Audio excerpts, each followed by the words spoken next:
La Iglesia Evangélica de la Gracia en Barcelona le ofrece la presente grabación por gentileza de don José Grau y de su esposa doña María Beltrán. Le invitamos a visitar también la página web josegrau.es.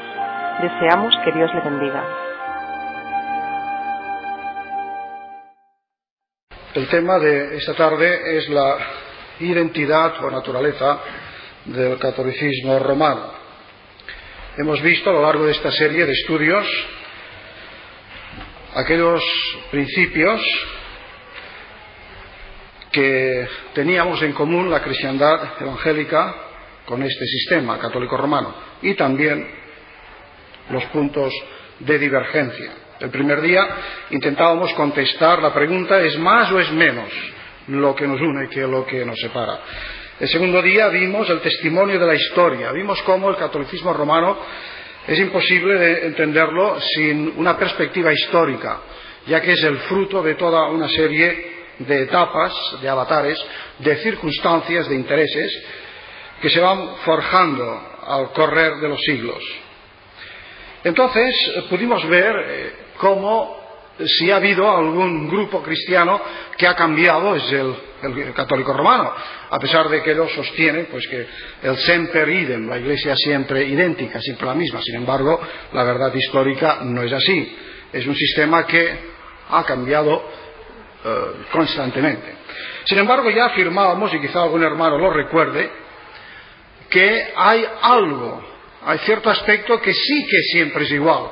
Hay una cosa que es lo que constituye su verdadera esencia, que permanece, es cierto, y espero que lo veamos, lo descubramos esta tarde.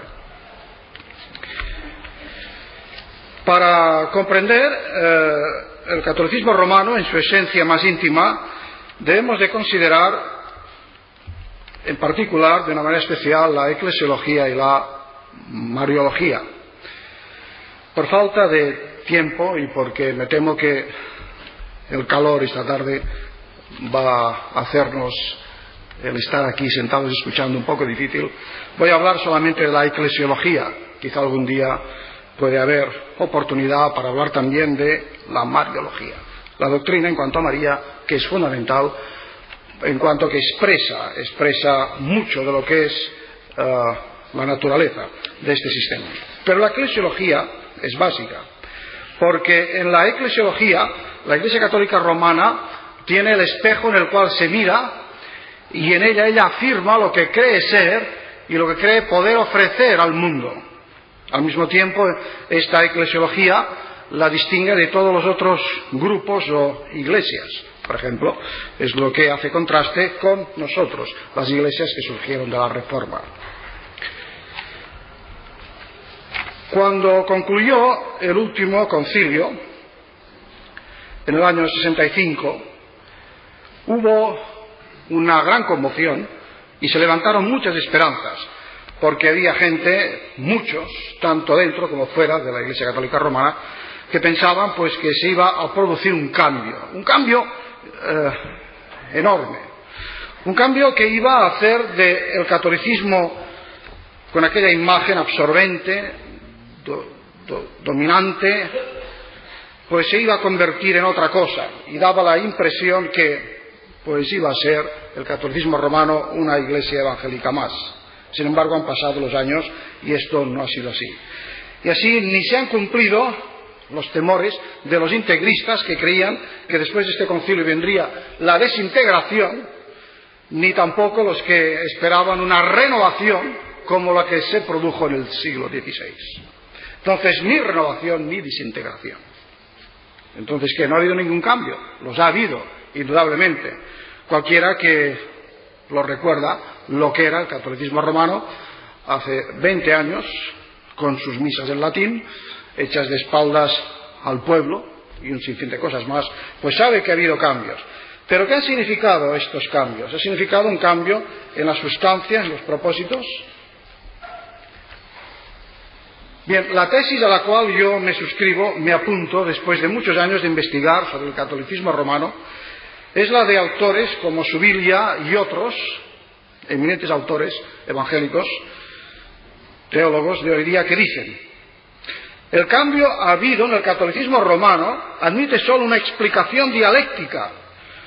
Todo ha cambiado para que todo permanezca igual. No me he equivocado, ¿eh? Fijaos bien, porque creo que este es el resumen de lo que intento explicar esta tarde. Todo ha cambiado para que todo siga igual. Hay una obra en la literatura contemporánea de un escritor italiano, el conde de Lampedusa, quizá algunos la han leído, el Gattopardo. Uno de los personajes de esta obra, al explicar la situación política italiana en el siglo pasado, dice: lo están cambiando todo con la finalidad de que todo siga igual. Quienes han leído esta obra y han captado lo que esto significa, creo que pueden captar lo que intentamos explicar esta tarde. Efectivamente, si ahora entramos en la eclesiología, la doctrina de la Iglesia, nos daremos cuenta de los cambios que ha habido, de lo que se ha tocado o retocado para que todo permanezca igual. Me explicaré. En primer lugar, la eclesiología actual, y para todo lo que voy a decir voy a basarme en el documento oficial de Eclesia, es el documento que habla de la Iglesia, del concilio, y veremos cómo la clave de la eclesiología romana es la integración. Integración es la palabra clave. En segundo lugar, el concepto del totus Christus, Cristo total, Roma como Cristo total. En tercer lugar, la Iglesia como alter Christus, el otro Cristo en la tierra. Si tenemos en mente estos aspectos, podremos entender algo de lo que es hoy el catolicismo romano. La integración. ¿Qué significa la integración? Esto ha sido quizá lo más sorprendente y lo que hizo que se abrigaran muchas esperanzas en la década de los 60 concerniente al cambio que se esperaba de estructuras. Porque la integración significa la incorporación al contexto y al ámbito católico romano de toda una serie de cosas, unos valores, que hasta entonces no eran considerados como tales e incluso habían sido condenados por la Iglesia Católica. Es decir, el empeño en hacer suyas ciertas preocupaciones y ciertas inquietudes que hasta entonces no eran entendidas como auténticamente católicas. Y esto en dos planos, en el teológico y en el cultural. En el teológico tenemos como la Iglesia Católica Romana, desandando y contradiciéndose a sí misma en muchas de las declaraciones que había hecho a lo largo de los siglos, optó por la libertad religiosa, tal vez porque empezaba a sufrir en su carne lo que era la persecución religiosa en los países del este de Europa. También se puso un especial interés en el estudio de la Sagrada Escritura, se volvió al uso de la lengua del pueblo en el culto, volvió a darse también cierta importancia a la predicación, al lugar de los laicos en la comunidad eclesial, el concepto también de colegialidad episcopal, la admisión de un cierto pluralismo, etcétera, etcétera. En cuanto a los valores sociales y culturales que el catolicismo romano quiere integrar a su ámbito y hacerlos suyos, tenemos, además del que ya he mencionado, la libertad religiosa, el respeto por los no católicos, incluso los no creyentes, la autonomía de la cultura, la justicia social, etc. Entonces vemos cómo la Iglesia de Roma se presta a ser flexible y elástica, pero de una manera muy curiosa, sin rectificar ninguna de las afirmaciones dogmáticas del pasado. Sin rectificar ninguna de las afirmaciones dogmáticas del pasado, algunas de las cuales contradicen un buen número de toda esta serie de cosas que ahora la Iglesia romana quiere hacer suyas. Por ejemplo, en el siglo pasado, los papas, la curia romana, el Vaticano, lanzó un documento que se ha hecho célebre, que se llamaba el Syllabus. Y el Syllabus era la condenación de todas las libertades que hoy día consideramos fundamentales: la libertad de imprenta, la libertad de prensa, la libertad de pensamiento, la libertad de conciencia, la libertad religiosa, etcétera, etcétera, etcétera. Esto condujo a que hubo entre nosotros mismos, pues circuló en el siglo pasado un libro que tuvo mucho éxito entre los católicos, por supuesto, que se llamaba El liberalismo es pecado. Os podéis imaginar el contenido. Esto explica cómo en España, en Italia, en los países de gran influencia católica, hubo esta fuerza del anticlericalismo, porque la gente, incluso gente que era religiosa, gente que era católica, sin embargo, en el plano económico, en el social, en el político, pues sentía atracción por la libertad, por la democracia, y entonces vivían una tensión, una contradicción, porque si querían ser buenos católicos, no podían estar al lado del liberalismo. Pues bien, ahora la Iglesia Católica dice que ahora se puede ser todo eso, un liberal, un demócrata, un socialista, hasta un comunista, un marxista, leninista, y ser católico al mismo tiempo. La Iglesia lo acepta todo ahora, no revisa nada, no dice nos hemos equivocado, porque Roma nunca se equivoca. Y aquí vemos ya un intento de asimilación que está usando no el método de antaño, las cruzadas o la Inquisición, sino la asimilación. Y Roma aparece como un catalizador que contribuye a la transformación de los demás, pero conservando ella, Roma, su propia identidad. Voy a repetir. Roma es un catalizador ahora que contribuye a la transformación de los demás, pero conservando ella su propia identidad. Roma permanece la misma a pesar de las transformaciones históricas, en el sentido de que ella dirige la orquesta, para entendernos. Los músicos es igual, que vengan de donde sea, pero quien dirigirá la orquesta será ella ahora. El Papa Pablo VI dijo: el ecumenismo tiene una base, y es que todo lo bueno que hay en el mundo, y máxime todavía en las iglesias no católicas, nuestros hermanos separados, es decir, nosotros, todo esto proviene de Cristo, sin duda, y a Él conduce. Si proviene de Cristo y a Él conduce, pertenece a la Iglesia Católica, porque es la única Iglesia, y tarde o temprano todos vendrán a nosotros. Por consiguiente, se trata simplemente de estimularles con paciencia. Esto es así porque la Iglesia, y este es el segundo aspecto, la Iglesia romana, ahora ha desarrollado una teología que estaba latente durante muchos siglos en ella, pero que no había alcanzado el desarrollo que acaba de alcanzar. Y es el concepto de la Iglesia como el totus Christus, el Cristo total. La Iglesia se siente el Cristo total. Por ejemplo, una encíclica, Ecclesiam Suam, del mismo pontífice que he mencionado, dice que el propósito es hacer católico el mundo, porque con confianza la Iglesia se presenta en los caminos del mundo y dice a las gentes: yo soy la única Iglesia de Cristo, aún más, yo soy la humanidad que tiene que ser, la humanidad que viene. Por consiguiente, yo tengo lo que buscáis, aquello que os hace falta. Siendo así, Roma afirma que todos los valores de la cultura, de la religión y del espíritu se hallan ordenados potencialmente hacia ella, relacionados con ella de algún modo, porque le pertenecen por derecho propio. Esto no es un comentario, esto lo dicen ellos mismos, apoyándose, los teólogos actuales, en el documento de Eclesia y en otros, el de ecumenismo, el de las religiones no cristianas, etc. Entonces, así como las mariposas se sienten atraídas por la luz y los fragmentos de metal por el imán, así todos hemos de sentirnos atraídos por Roma. Quizá alguien esté pensando, bueno, estos son unas pretensiones muy altas. Claro, pero fijaos, si son altas, que se ha desarrollado tanto en la teología católica romana como en los discursos de los papas últimos y sobre todo el papa actual.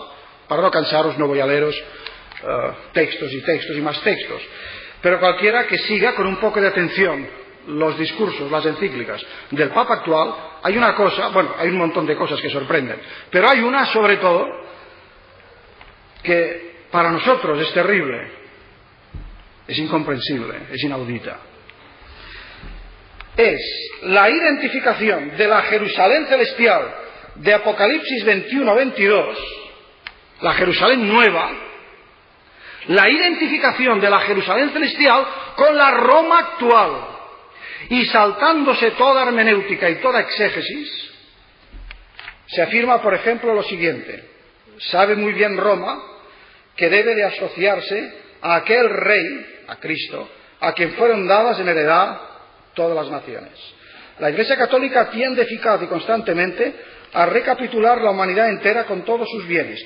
Todos los hombres son admitidos a esta unidad católica y a ella pertenecen en potencia de varios modos, o se destinan, tanto los fieles católicos como los otros cristianos, incluso los hombres en general llamados a la salvación. Y esto en virtud de esta identificación que os he dicho. Y os voy a leer, eso sí, por lo menos un ejemplo de uno de esos textos de los papas. Un texto de una homilía que el Papa dio en el 6 de enero del año 79. Levántate, Jerusalén, porque llega tu luz, la gloria del Señor brilla sobre ti. Isaías 61:6. Levántate, Jerusalén, Jerusalén de arriba, Apocalipsis 20:21. Además dan los textos, o sea que no se trata aquí de una aproximación más o menos alegórica, sino que dan los textos con la intención de referirse a ellos. Palpitará tu corazón. Reunidos aquí en Roma, nos volvemos a encontrar acá en esta basílica. Levántate, Jerusalén, aquí en la basílica de San Pedro de Roma, porque aquí de forma particular en San Pedro de Roma, a lo largo de los siglos se ha cumplido la profecía de Isaías. Isaías 60, como sabéis bien, se cumple en Apocalipsis 21, no antes. Desde aquí, por medio de Pedro y de la Santa Sede, ha entrado y constantemente está entrando una multitud innumerable en esta gran comunidad del pueblo de Dios, en la unión de la nueva alianza, en los tabernáculos de la nueva Jerusalén. Sin comentario. La Iglesia Católica Romana se erige ella misma pues en el centro del universo y en la esperanza de la humanidad, identificada con la realidad última, perfecta de los cielos nuevos, la tierra nueva, la Jerusalén de arriba. Entonces ella se erige en un punto de convergencia de todos los valores y todos los hombres. Y nos da la impresión de que exime a estos, a los seres humanos, de la crisis de la conversión, porque nos dice que ya estamos andando hacia Roma y que tarde o temprano todos vamos a llegar. Esto contrasta con lo que San Pablo, por ejemplo, dice en Colosenses 2:10. Vosotros estáis completos, ¿en quién? En Roma, en la cristiandad protestante, en la cristiandad ortodoxa, no. Estáis completos en Cristo, que es la cabeza de todo principado y potestad. Mientras la cristiandad reformada, evangélica, entiende que Cristo es la puerta, es el camino, es la meta, es el mediador único, Roma, por el contrario, invierte los términos. Y en lugar de decir por Cristo a la Iglesia, por Cristo a Jerusalén, dice por mí, por Roma, llegaréis a Cristo. O sea, aparece como una intercesión, una mediación imprescindible. Entonces arrebata las funciones intransferibles de Cristo e intenta participar de aquella gloria de la salvación que solo a Dios le corresponde. Bueno, quizá alguien diga, ¿y cómo es esto que se llega así? Por la idea del Cristo total, que queda aún reforzada con otra corriente muy de moda en la teología católica actual, que es la Iglesia como continuación de la encarnación. Fijaos bien, fijaos bien. La Iglesia como continuación de la encarnación. De ahí que asume el papel de totus Christus, del Cristo total.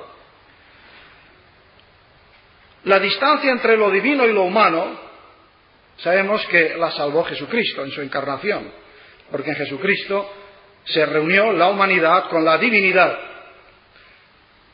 Y basta. Cristo, Dios hombre. El Cristo que volverá, a quien estamos esperando en su segunda venida. Pues bien, en la teología católica se dice ahora que esta unión de lo divino y lo humano no acabó con Cristo, con la ascensión de Cristo, sino que continúa en la Iglesia. Y por esto la Iglesia de Roma es la Iglesia del Verbo encarnado, así se llama ella. No en el sentido de que sea la discípula del reino encarnado, sino en el sentido de que ella misma es la continuación de la encarnación. Porque esta encarnación continúa realizándose en la Iglesia, como cuerpo vivo de Cristo en la historia, formando el Cristo total. Bien, alguien tal vez diga, bueno, pero la doctrina del cuerpo de Cristo es una doctrina bíblica. Efectivamente, en las cartas de Pablo aparece la figura de la Iglesia, entre otras, como cuerpo de Cristo. Pero fijaos bien que en las cartas de los apóstoles, la figura del cuerpo de Cristo deja muy en claro dos cosas. La cabeza es distinta de los miembros, y los miembros viven en virtud de la cabeza, pero nunca usurpando funciones de la cabeza.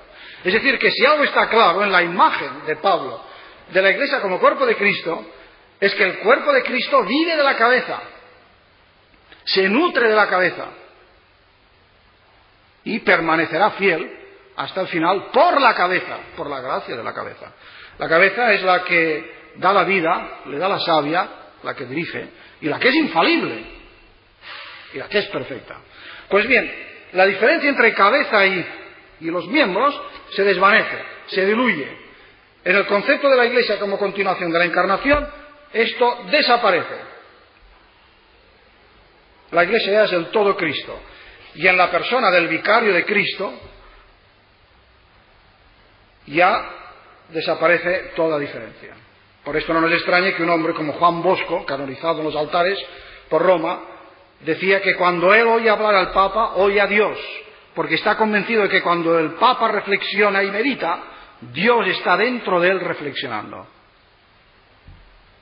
Podría dar más citas en este sentido, para que veamos cómo la confusión entre la cabeza y los miembros, asumiendo estos las funciones de aquella, la jerarquía, pues es lo que consigue la continuación de Cristo entre nosotros. Una cosa muy curiosa. Los estudiantes de teología se han dado cuenta de que la Iglesia Católica, que tiene tratados excelentes sobre la Trinidad, la divinidad de Cristo, es bastante floja en la doctrina del Espíritu Santo. Es decir, hay tratados, por supuesto, hay textos escritos por todos los católicos que hablan del Espíritu Santo, pero no en gran cantidad. Y esto no es por casualidad. No es por casualidad. Porque todas las funciones del Espíritu Santo se las ha apropiado la jerarquía. Y lo que para nosotros es la obra del Espíritu Santo, la autoridad del Espíritu Santo, hablando en la palabra y hablándonos al corazón, esta es la función que se atribuye la jerarquía romana. De ahí que la Iglesia se presenta como sacramento universal de salvación. Y aquí tenemos otro aspecto, y es que como continuadora de la encarnación realiza esta función de ser el Cristo total por medio del sacramento. La idea de los sacramentos, o sea, la Iglesia como un sacramento ella misma, también es fundamental. Hubo hace un par de años un congreso internacional de teología que reunió en Navarra, a la Florinata, de los teólogos católicos contemporáneos. Hicieron una declaración resumida en 7 puntos, muy interesante, porque allí aseguran, y son católicos actuales, modernos, jóvenes, la estructura de la salvación es sacramental. Fijaos, la estructura de la salvación es sacramental. Siempre tiene que venir mediante la intercesión, el camino, la mediación de los sacramentos. La sacramentalidad de la Iglesia no es una afirmación sectorial o pasajera, sino una perspectiva que abarca todo el magisterio eclesiológico del Concilio Vaticano II.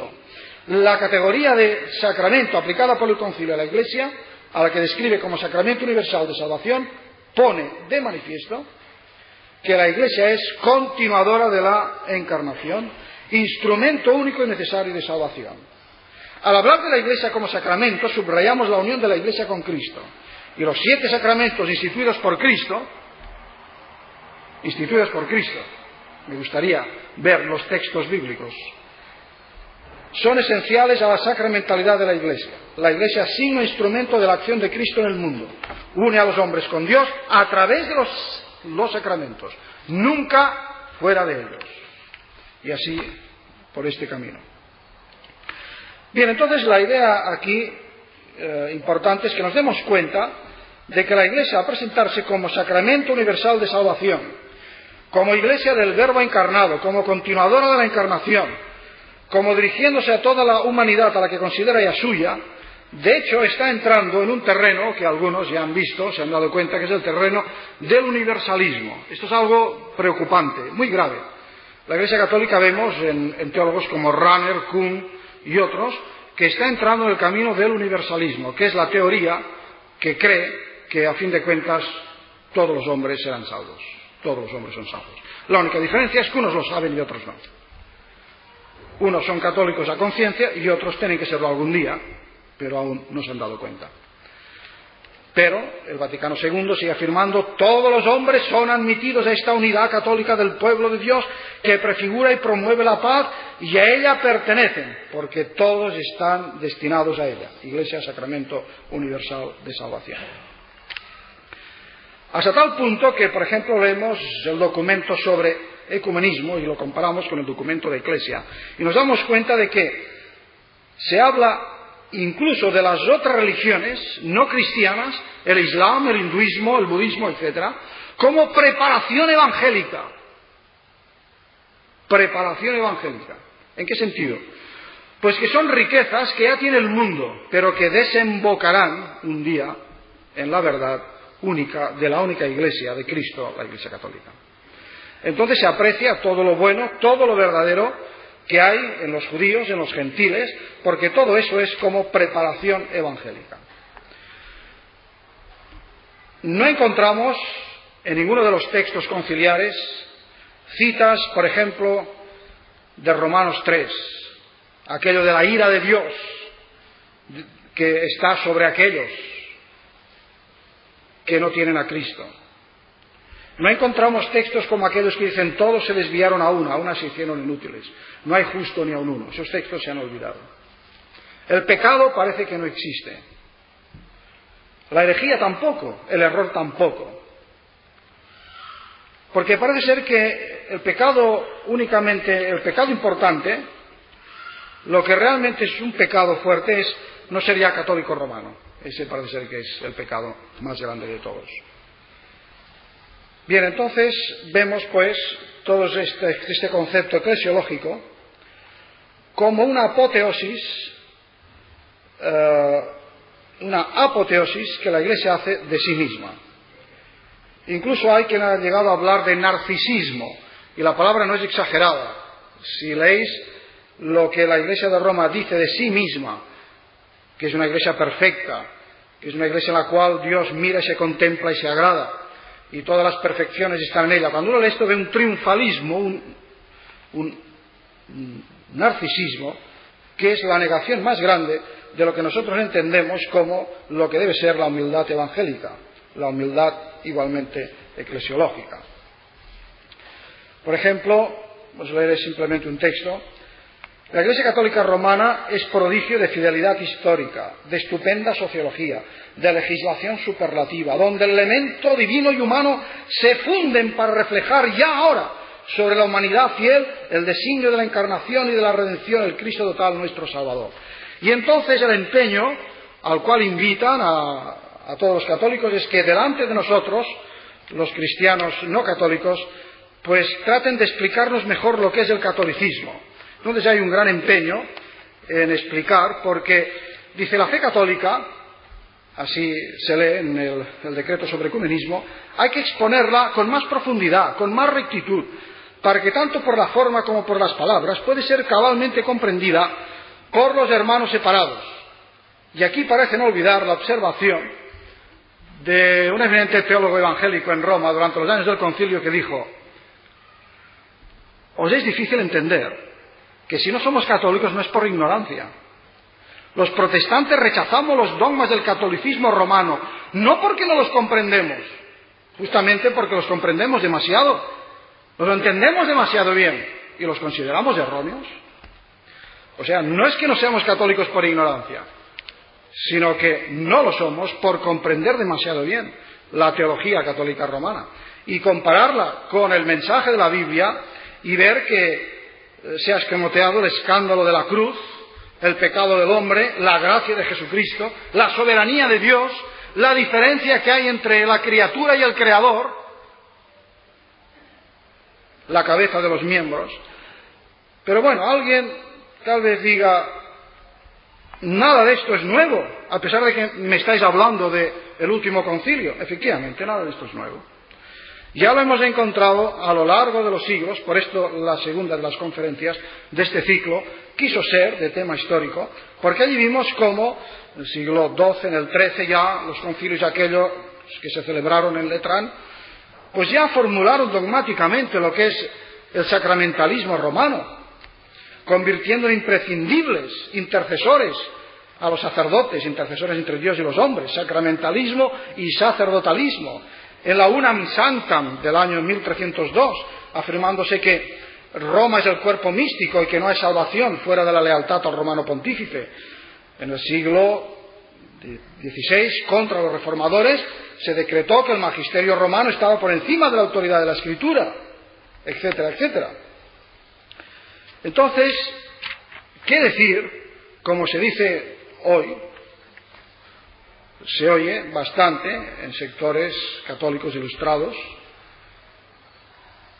No hace mucho ganó un premio, una obra de ensayo de un sacerdote, no sé, creo que es de Vic, en el cual enfoca la figura de Lutero con mucha simpatía, pero acaba concluyendo su ensayo y afirma, esto apareció en resúmenes en los periódicos, en La Vanguardia, recuerdo, y seguramente algunos de vosotros también lo recordáis, aparece el resumen de todo su ensayo, y después de cantar alabanzas a Lutero, casi está a punto de pedir que lo hagan santo, del santoral romano, y luego dice: hoy día el Vaticano II ha colmado todos los anhelos de los reformadores. Si hoy viviera Lutero no pediría nada, porque ya tiene la Iglesia Católica lo que él quería, tiene la misa en la lengua del pueblo, y algunas cosas más. Creo que esto es no haber entendido ni lo que fue la Reforma, ni lo que es el catolicismo romano. No hay tiempo, ya lo he dicho, para considerar lo que está enseñando hoy día la Iglesia Católica en cuanto a María, la mariología. Pero creo que basta, lo dicho, la eclesiología católica romana actual para que nos demos cuenta de las diferencias entre la Reforma y el catolicismo postconciliar. Y con ello concluyo. Una comparación de lo que significa la Reforma, es decir, la esencia, la naturaleza de las iglesias evangélicas y la esencia, la naturaleza del catolicismo postconciliar. ¿Qué fue la Reforma? ¿Qué somos nosotros? La Reforma fue un movimiento con la específica voluntad de renovar la Iglesia. ¿Pero cómo? Purificándola. ¿Cómo? Reformándola. ¿Pero cómo? Pues a la luz de la palabra de Dios. Que Dios sea Dios y que su palabra sea la autoridad final y última. Y la Iglesia, siendo humilde, considerándose llena de error y de pecado, diciéndole al Señor: Señor, nosotros somos una indignidad, pero tú puedes enriquecernos. En nosotros no hay riqueza, pero en ti sí la hay. Y de ahí la doctrina de la justificación. Las iglesias de la Reforma no se justifican, se confiesan. Pero la justificación viene de Cristo, de Dios, el único justo, y que justifica al que es de la fe de Jesús. El objetivo de la Reforma fue, pues, eliminar todo lo que fuese contrario al Evangelio y volver a edificar la Iglesia sobre el fundamento de los apóstoles y profetas, Efesios 2:20, el fundamento bíblico. Esto fue la Reforma. Ahora, ¿qué es el catolicismo actual? Pues el catolicismo actual, en lugar de ser excluyente, de eliminar lo que es contrario a la palabra de Dios, es integrador, inclusivo, absorbente, integrador. La Reforma, por supuesto, supo apreciar todo lo positivo que hay en el mundo, que al fin y al cabo es creación de Dios. Supo apreciar, por ejemplo, todo lo de valor que había en el Renacimiento. Algunos de los reformadores fueron verdaderos hombres del Renacimiento, además de ser reformadores, eran hombres de su tiempo. Pero se negó a conformarse en todo al espíritu del siglo, y fueron también los primeros que denunciaron el antropocentrismo del Renacimiento, es decir, ese girar todo en torno al hombre, porque los reformadores eran teocéntricos, no antropocéntricos. La Reforma dijo sí a la cultura, sí al humanismo, pero transformándolos, iluminándolos con la palabra de Dios. El cristianismo bíblico propugnado por la Reforma es un cristianismo excluyente, porque la palabra de Dios rompe y separa. En cambio, el catolicismo, tanto el antiguo como el postconciliar, es integrador de lo que se denomina todos los valores de la humanidad, sin discriminación, con la finalidad de que la Iglesia de Roma tenga en todo el primado y que nada ni nadie se escape a su hegemonía clericalizante. Y aquí aparece otro punto de contraste. La Reforma no es clerical. El catolicismo romano solo se explica clericalmente. Entonces, ¿qué diferencias de fondo, apariencias aparte, existen entre esta vocación hegemónica que ya vemos en la Roma de la Edad Media y la Roma actual? La vocación hegemónica es idéntica, solo han cambiado las circunstancias, los métodos, los caminos por los cuales quiere implantar su hegemonía. El centro de la Reforma era la cruz de Cristo, la palabra de Dios, solo Cristo, solo Escritura, solo la gracia. ¿Cuál es el centro del catolicismo romano? Roma, el totus Christus, el alter Christus, como decían las monjitas de Sevilla cuando vieron a Juan Pablo II. Oh, dulce Cristo en la tierra. La Reforma obedecía a unas exigencias de pureza evangélica, de arrepentimiento, y buscaba la justificación y el perdón fuera de ella, no en ella misma. La Reforma no se miraba a sí misma contemplándose su ombligo, como hace Roma, sino que mira siempre hacia afuera, porque sabemos que nadie, mientras vive en ese mundo, es rico. Siempre somos cuitados y miserables y necesitados de la gracia de Dios. Yo me atrevo a decir, a pesar de saber que voy contracorriente y que no es lo que hoy se lleva, me atrevo a decir que hoy las diferencias entre la Reforma y el catolicismo romano son mayores que las de la época de la Reforma. Porque en la época de la Reforma había todavía esperanzas respecto a toda una serie de temas en cuanto a María, en cuanto a la autoridad del Papa.